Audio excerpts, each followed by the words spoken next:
Rain lashed the windows, each drop a tiny hammer against the glass. Wind howled like a banshee, its eerie wail echoing through the night. Inside, a fire crackled, casting flickering shadows across the room, dancing like ghosts on the walls. I sat alone, book in hand, trying to ignore the growing unease in my gut, the sense that something was coming. The power flickered. The lights died, plunging the room into darkness. An unnatural silence descended, broken only by the furious storm outside. Silence that felt almost alive. I walked to the window, peering into the darkness, searching for any sign of movement. The streetlights were out, plunging the neighborhood into an inky void, a blackness that seemed to swallow everything. A shiver ran down my spine. Something felt wrong, deeply wrong, as if the world itself was holding its breath. The air grew heavy, thick with a strange, almost electric tension, a palpable sense of impending doom. Back in my chair, I tried to focus on my book, hoping to lose myself in its pages, but the words swam before my eyes, refusing to stay still.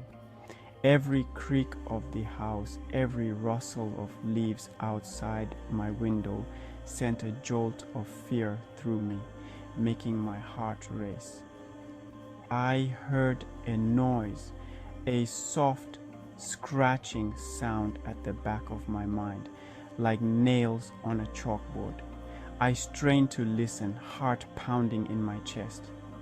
Silence filled the room. I was just being paranoid, I told myself. The storm was playing tricks on my mind, making me imagine things. Then I heard it again. Clearer this time, more distinct, a whisper, a faint raspy voice seeming to come from the very walls themselves. It spoke my name, sending chills down my spine. Panic surged through me. I jumped up, my blood turning to ice. The shadows in the room seemed to writhe and twist, taking on menacing shapes. My breath caught in my throat. The air felt colder now, heavy with an unseen presence. The scratching sound returned, more insistent this time. It seemed to be coming from the attic. I hesitated, fear paralyzing me. But I had to know. Gripped by a morbid curiosity, I slowly made my way towards the attic door. Section 4, Isolation's Bitter Embrace.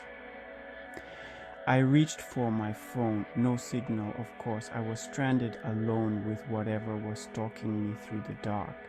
I thought of my friends, their laughter and jokes. Had they planned this, a cruel prank gone too far? Betrayal stung sharper than fear.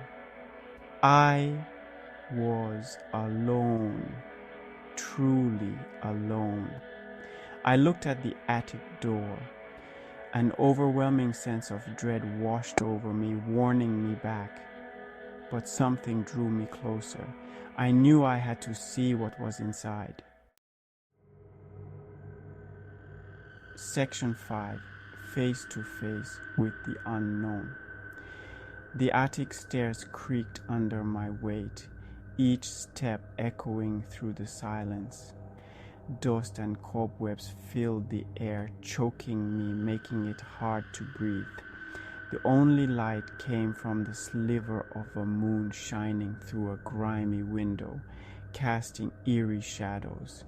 And then I saw it, lurking in the darkness. In the far corner, shrouded in shadow, it stood, a shape, humanoid, watching me with an intensity that chilled my bones. I froze, my heart pounding against my ribs, fear gripping me. my breath hitched in my throat, unable to move or make a sound. The shape moved, gliding towards me, silent and swift. I couldn't scream, couldn't breathe. The shadows enveloped me, pulling me into the unknown. And then there was nothing but darkness.